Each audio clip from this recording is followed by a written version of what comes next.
एक बार फिर से आप सभी का ई लर्निंग में स्वागत है। आज की वीडियो में हम पढ़ेंगे क्लास 12th हिस्ट्री पार्ट 2, राजा किसान और नगर के इंपॉर्टेंट क्वेश्चंस एंड आंसर्स। मैं कोशिश करूंगा कि इस पाठ के प्रश्न उत्तर को सरल भाषा में समझाऊं। चलिए शुरुआत करते हैं पहले प्रश्न से। प्रश्न: अभिलेख किसे कहते हैं? उत्तर: अभिलेख पत्थर अथवा धातु जैसी अपेक्षाकृत कठोर सतहों पर उत्कीर्ण किए गए पाठन सामग्री को कहते हैं। प्राचीन काल से इसका उपयोग हो रहा है। शासक इसके द्वारा अपने आदेशों को इस तरह उत्कीर्ण करवाते थे ताकि लोग उन्हें देख सके एवं पढ़ सके और पालन कर सके।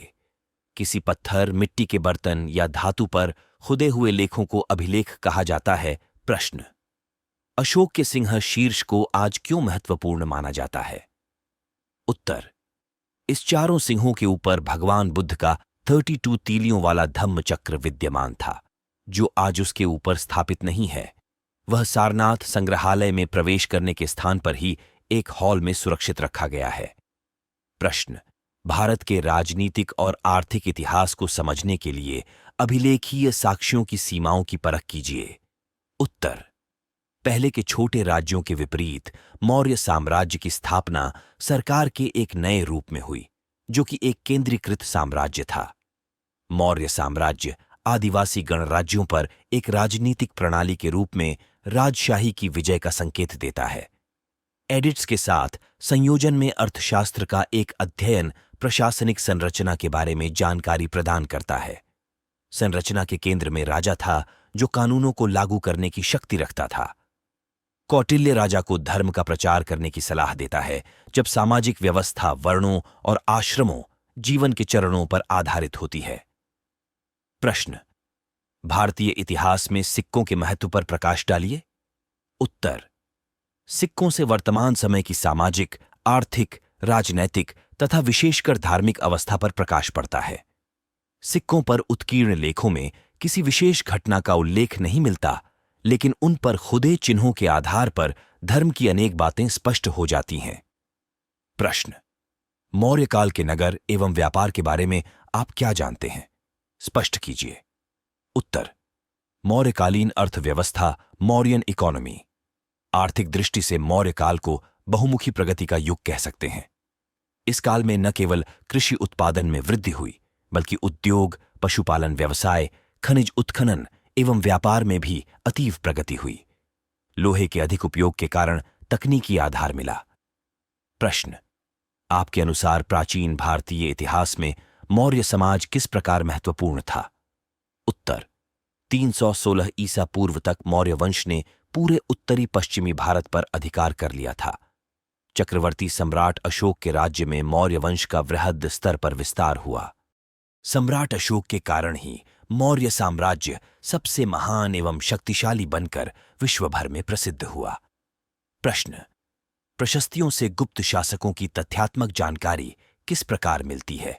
उत्तर: प्रशस्तियां राजा की प्रशंसा में लिखे गए लेख हैं। गुप्त शासक समुद्रगुप्त के बारे में हरिशेन द्वारा रचित प्रयाग प्रशस्ति काफी महत्वपूर्ण है।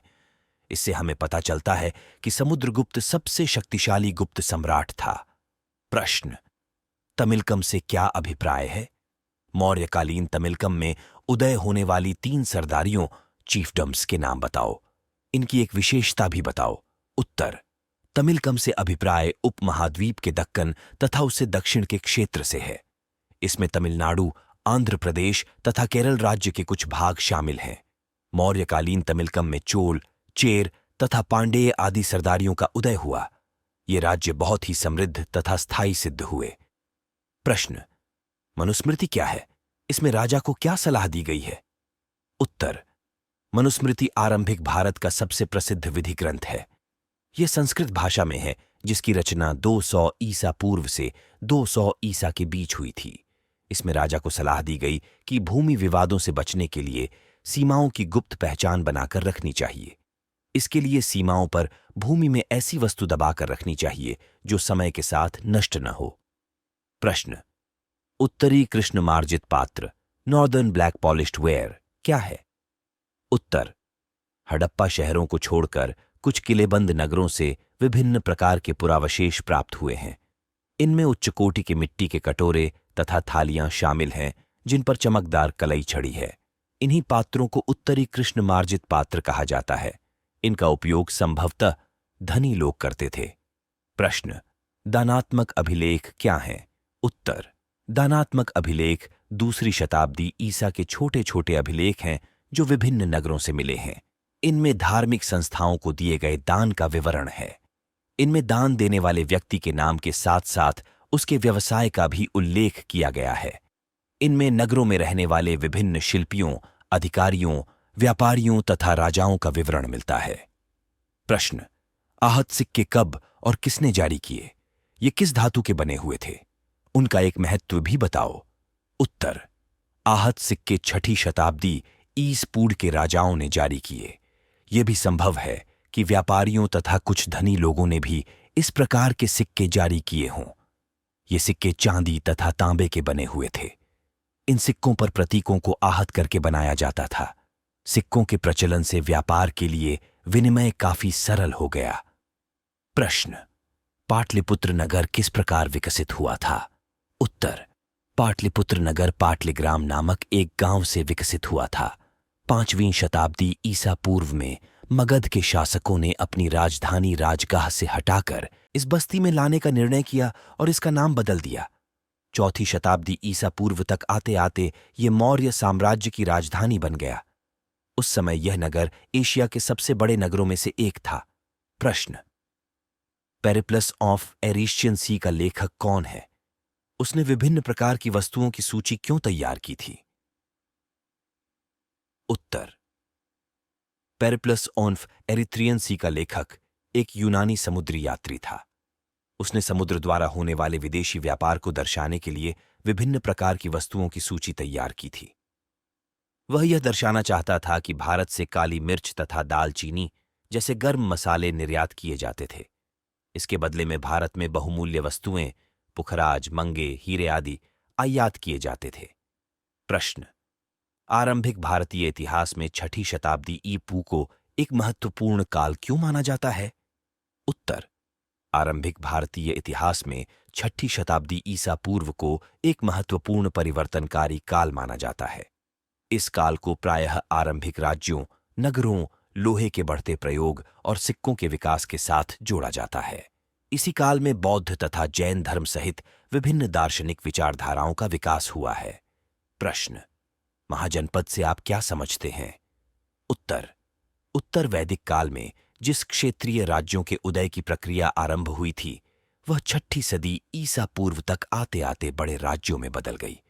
इन्हीं प्रभुता संपन्न राज्य को महाजनपद कहा गया है। बौद्ध ग्रंथ अंगुतर निकाय के अनुसार 16 महाजनपद थे। प्रश्न, मगध साम्राज्य पर टिप्पणी लिखें। उत्तर, मगध एक भूत प्राचीन तथा शक्तिशाली महाजनपद था। इसमें दक्षिणी बिहार के वर्तमान पटना तथा गया जिले सम्मिलित थे। 6ठी तथा 4थी शताब्दी ईसा पूर्व के बीच के काल में यह महाजनपद बहुत शक्तिशाली बन गया। इस राज्य की स्थिति अधिक दृढ़ होने के विशेष कारण थे। इसकी प्राचीन राजधानी राजगृह थी। राजगीर के इर्द गिर्द पहाड़ियां थीं जो इसकी प्राकृतिक रूप से रक्षा करती थीं। यहाँ की भूमि बहुत उपजाऊ थी। इसकी सिंचाई गंगा तथा सोन नदियों के पानी से होती थी तथा इसमें बहुत अच्छी फसल उगती थी। गंगा और सोन नदियों में नौकाओं द्वारा यातायात की सुविधा भी समृद्धि का कारण थी। प्रश्न, चंद्रगुप्त द्वितीय के उपलब्धियों का को समझाएं। उत्तर, चंद्रगुप्त विक्रमादित्य गुप्त वंश का एक महान शासक था। इनका शासनकाल 375 ई से 412 ईसा तक चला था। इन्होंने राजकुमारी कुबरेंगा से विवाह किया और विक्रमादित्य की उपाधि धारण की। इन्होंने ही गुप्त संवत चलाया था। इनके शासनकाल में नवरत्न रहते थे। इनके शासनकाल में ही चीनी यात्री फाहयान भारत आया था। इस प्रकार चंद्रगुप्त द्वितीय के उपलब्धियों का वर्णन हो जाता है। प्रश्न, इतिहास के लेखन में अभिलेखों का क्या महत्व है? उत्तर, इतिहास के लेखन में अभिलेख का महत्वपूर्ण योगदान है। प्राचीन काल में राजाओं के समय जो घटनाएं घटती थीं, राजा उन्हें अभिलेख में लिखा देते थे। अभिलेख लिखवाने की शुरुआत अशोक ने की थी। जब हम अभिलेख का अध्ययन करते हैं तो हमें प्राचीन काल के इतिहास के बारे में पता चलता है। इस प्रकार हम कह सकते हैं कि इतिहास के लेखन में अभिलेख का महत्वपूर्ण योगदान है। प्रश्न, अशोक ने बौद्ध धर्म के प्रचार के लिए क्या कार्य किए? उत्तर, कलिंग युद्ध के उपरांत अशोक ने बौद्ध धर्म के प्रचार प्रसार करने के लिए तन मन धन से कार्य किया।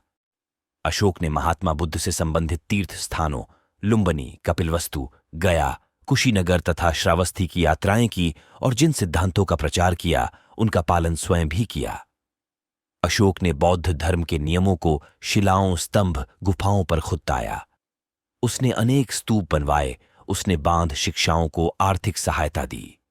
बांध धर्म की आंतरिक फुट को दूर करने के लिए पाटलिपुत्र में बौद्धों की तीसरी संगीति का आयोजन भी किया। लंका में अशोक अपने पुत्र महेंद्र और पुत्री संघमित्र भेजा। इस प्रकार अशोक ने बौद्ध को विश्व धर्म बना दिया। प्रश्न, सुदर्शन झील पर एक टिप्पणी लिखें। उत्तर, सुदर्शन झील का निर्माण चंद्रगुप्त मौर्य के शासनकाल में किया गया था। यह झील गुजरात के गिरनार नामक स्थान पर स्थित है। यह झील का निर्माण इसलिए किया गया था ताकि सिंचाई के लिए पानी इकट्ठा किया जा सके। जूनागढ़ अभिलेख से पता चलता है कि जब यह झील टूट गया था तो स्कंदगुप्त नामक एक शासक ने इसकी मरम्मत करवाई थी। आप सभी बच्चों से मेरी एक रिक्वेस्ट है, यदि आपको यह वीडियो पसंद आई हो तो इसे लाइक करें, अपने फ्रेंड्स के साथ शेयर करें और चैनल को सब्सक्राइब करना ना भूलें, जिससे हमारे चैनल को ग्रोथ करने में हेल्प मिलेगी। धन्यवाद।